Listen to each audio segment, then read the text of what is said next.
Hey, welcome back to another episode of Compliance Clips with your co-hosts Rick Morgan and John Farquhar. And today we've got George Krasulja with us. Now, you might not know about George yet, but you're going to know more shortly. But he is famous because he's been in Truck News magazine. He's talked to James Menzies and the crew over there, and they liked what he said, so they put it in print. So we decided, let's get him on board here over at the Compliance Clips and have a chat. So, George, welcome to Compliance Clips. Give our audience a little background and bio on who you are. Okay, good morning, gentlemen. Thank you very much for having me today. As you mentioned, I am from the trucking business or industry. I've been in it for 30 plus years. I started off as a driver back in the early 90s and have worked my way up through the ranks, working for different companies along the way, started a few of my own trucking companies. Have done pretty much everything there is to do in this industry. Even though it's been 30 years, I still think I learn something new every day. And we've gotten to a point where the industry isn't what it once used to be. It's fallen into disrepair is the best way I can put it. And it's time to get back some of the respect and some of the integrity that this industry lacks right now. And some of it is our own doing. And we have been asking governments for years now to help us out. And they've tried and are doing a good job, but not good enough because we are where we are today.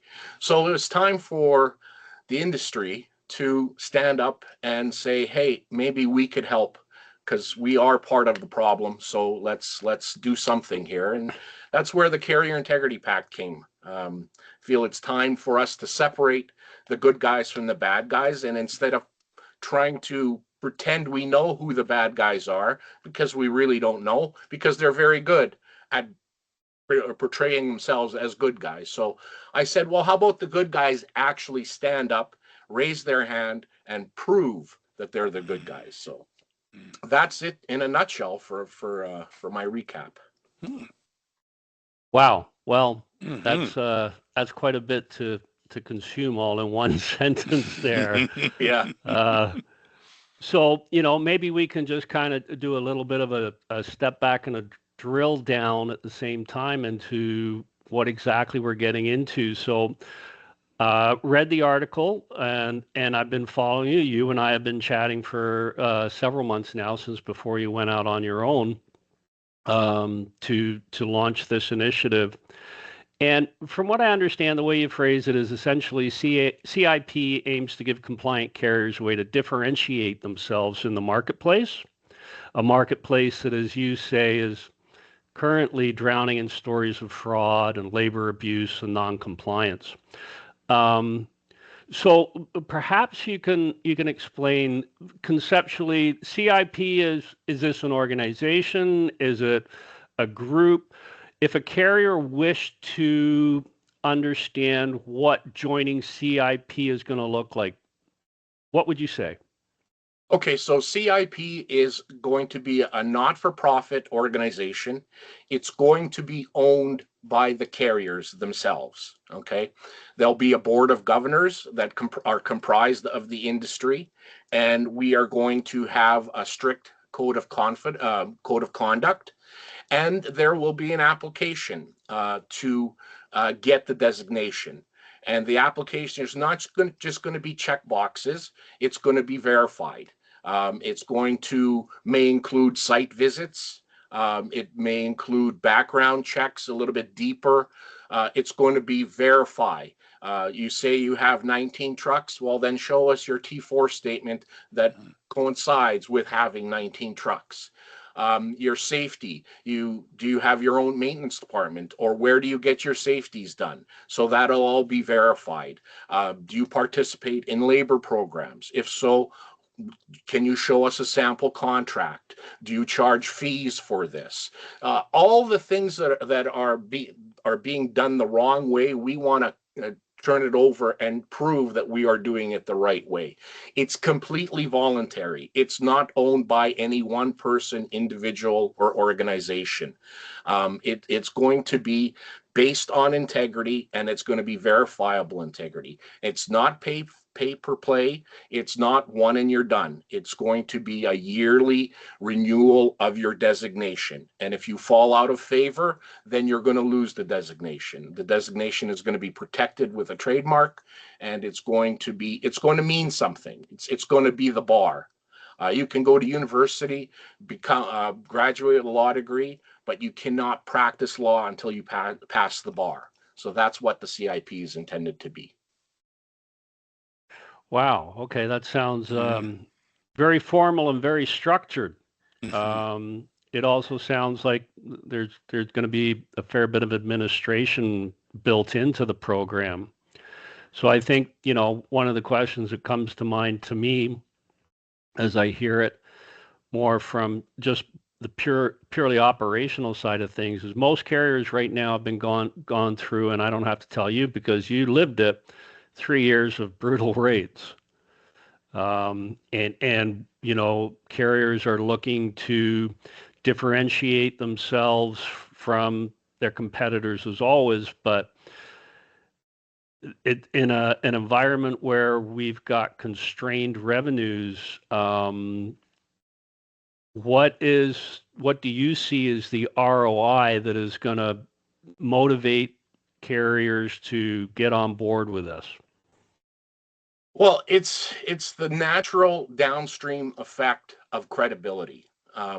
So let's look at insurance as one of the pathways. John, we're talking to you now. Oh, I better pay attention.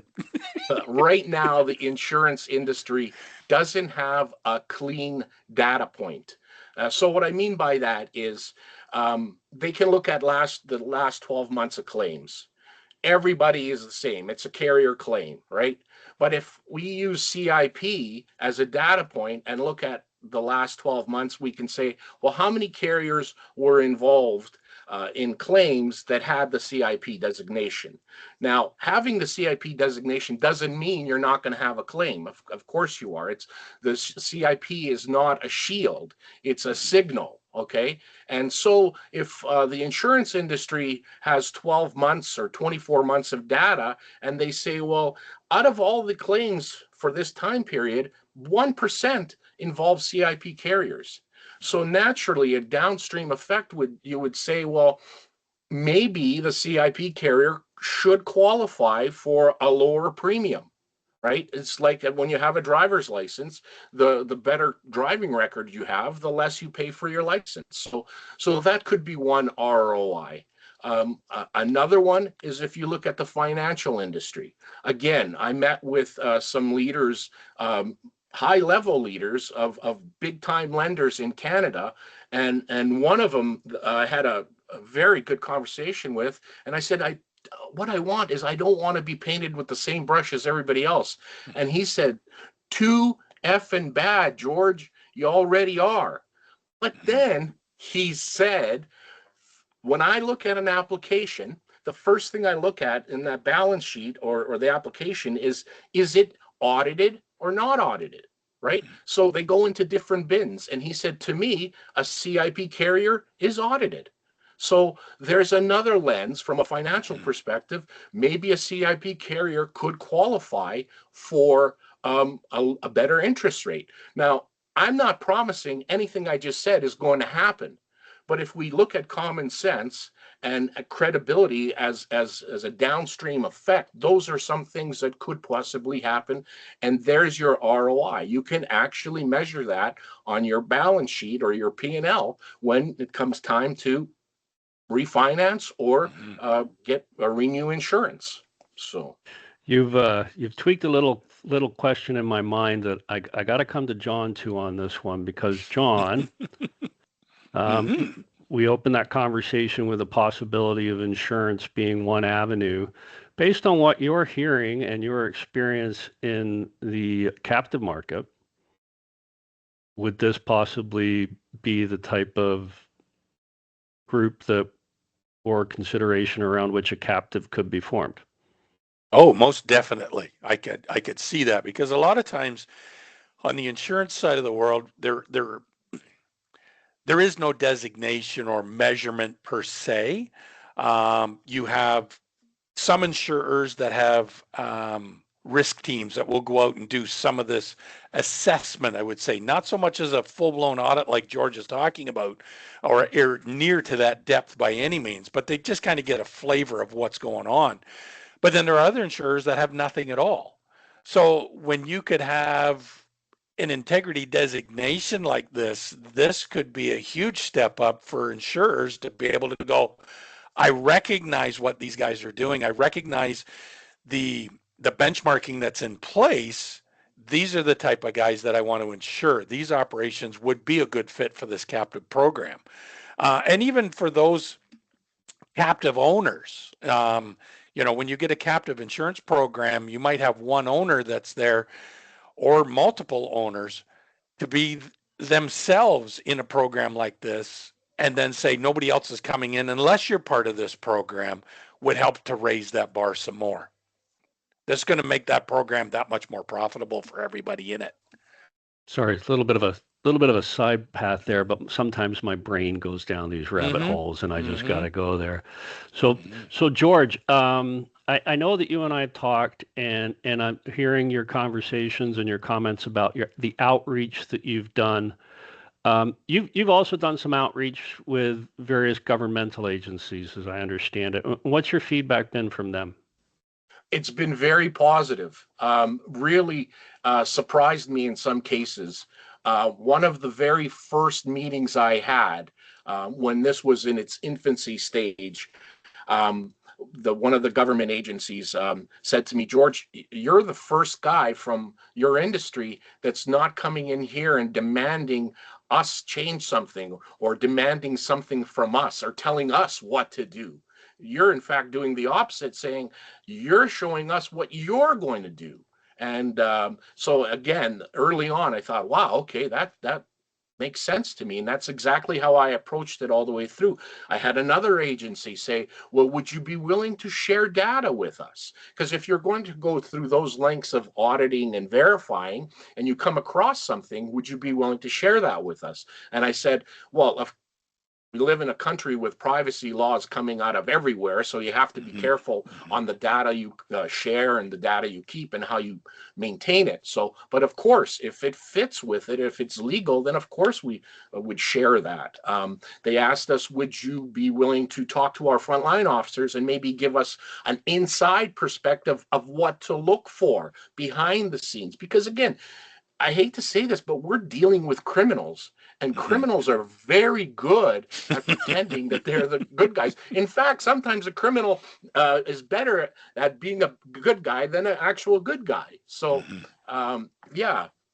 The governments were very respectful of this, and I am continuing talking with them, and they're throwing so many good ideas at me that it's hard for me to keep track of all this. But yeah, it's been very positive. John, would you like to kick at the can here? Well, yeah, because I'm kind of curious because in talking with these government agencies and whatnot, so we know that we've got a big mess on our hands right now in the industry with misclassification. It's rampant everywhere.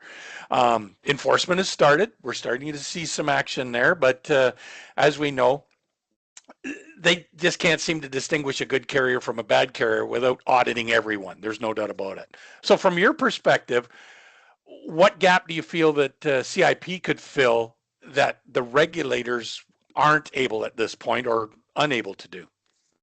Because CIP is carrier owned, it's run by a board of insiders, let's say, company owners, company officials, right? They know what to look through when it comes to BS. We're going to have an application process that is going to involve a whole bunch of great minds coming together and saying, these are the questions we need to ask, and then this is the level that we have to go through. A government agency is only as good as the person that is doing the audit, and if they don't have an intricate knowledge of the industry, they may be fooled sometimes, and that there's nothing wrong with that. But so if you see the CIP designation, you know there's no fooling there. Whoever qualified for that designation is on the up and up in the simplest form. So right. Cool. Okay. Well, that leads into something else that I'm thinking of. So, when you did the interview with Truck News, you described CIP as a carrier willing to stand up and say, "I'm a good guy. Here I am, and I'm willing to prove it." So you've touched on that right clearly in what you've just said there. I'm wondering though, with the way the market conditions are right now, is this a big ask? Why do you believe that carriers are willing to do that now? Well, why not now? What are we waiting for? Nobody's going to fix it for us. I mean, there's 123,000 companies that identify as trucking companies in Canada. 123,000, wow. And that comes from the government, right? Yep. So how do you control all that? How do you manage it, right? So now's the best time, because what are we waiting for? So and what the ask is, it's not that great of an ask. Like that, the application process is not going to be where somebody is going to have to take somebody from their company and allocate 20 hours to fill out this application. It's all information that's readily available. In any HR department, in any payroll department or safety and compliance department, it's all there. So, and it's not going to be an overreach. We're not looking for balance sheets. We're not looking for P&Ls or any rates or customers or anything like that. It's the basic form or information that you have readily available. If you're already operating a compliant operation, this should not be a difficult ask. No, the only difficult part is if you're not operating, and if you're the bad guy, then you're going to have a difficulty. I want that application for anybody to read it. If it's a bad guy, I want them to say, "I'm not filling this out." Right? That'll paints save the us picture time. Right away. Yeah, exactly. Yeah. Paints the picture right away. Yeah. Cool. So you've been reaching out to carriers directly that you've got history with, and your personal and your business activities brought you into contact with. How's it being received out there, George? It's being again, out of the 100 carriers that I reached out to, and I know that doesn't seem like a big number, but it is, because for the majority of this time, I had a day job with TransX. Was there for well over 11 years I was there, right? And it got to a point where I was getting some feedback. Well, is this a TransX initiative, or is this? So I had to make a decision, and I believe in this to say I can visualize it. So if I can visualize it, I can do it. So I left TransX, and now the conversations have been a little bit more open, because I don't have the TransX logo behind me. I have the CIP logo, and the I can tell you, out of the 100 carriers that I've spoke to, 3 of them were outright no's. We don't want to do this, which surprised me. And there are 3 carriers that I would never think are, and I don't think they are operating in a bad way. I think they're quality guys, just not for them, and that's fine. So my number in my head was to get 25 founding carriers. We are right now sitting at 10 confirmed, 16 that are maybe. Then there's been about 20 or so that have said, we like it, but we don't want to be the founding carrier. We will wait till see how this evolves, and then we'll circle back and probably do it. So that's where we're at. There's been a lot of no replies at all, and that surprised me a little bit too, whether my email's ending up in the junk box or whatnot. But I've also, since that article in Truck News, I've also had a lot of carriers reach out to me wanting more information. So it's been very well received, I think. But like all things new and something that's never been done before, there's that natural hesitancy saying, "Ooh, well, I like it, but I don't want to be the first." Yep. Yeah. So you're working with are you working with a small set of founding carriers right now? Have you got a working group where you're starting to move forward with what things are looking like? Or are you still at the stage where you're actively seeking what you need before you can launch that?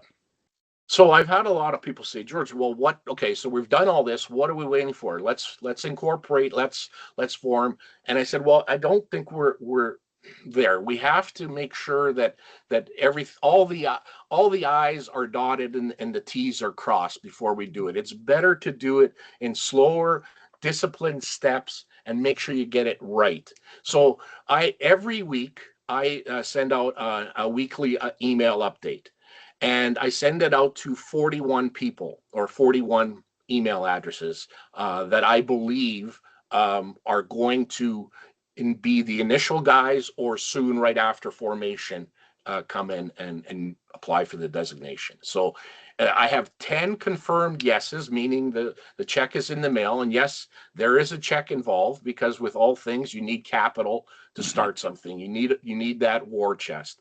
But we plan on being very lean. We'll have a volunteer board with volunteer committees. The first paid position is going to be the executive director, and that doesn't necessarily mean it's going to be me. The board is going to hire the executive director. We're on the IT side, we're going to farm out.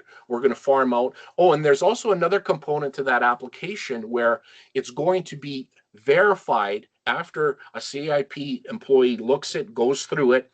It's going to be sent to a third party, and they're going to do a double check and say, yeah, we agree that this carrier merits the CIP designation. So that's where we're at right now. Interesting concept. John, you got anything before we kind of give George the wrap up here? Well, yeah, there's one thing, and you kind of touched on it a little bit already, George, where you've had a lot of conversations with a lot of motor carriers. You got some that they're in big time, others that are on the fence, others that are going, hey, I want to see the fence get built, and away we go. But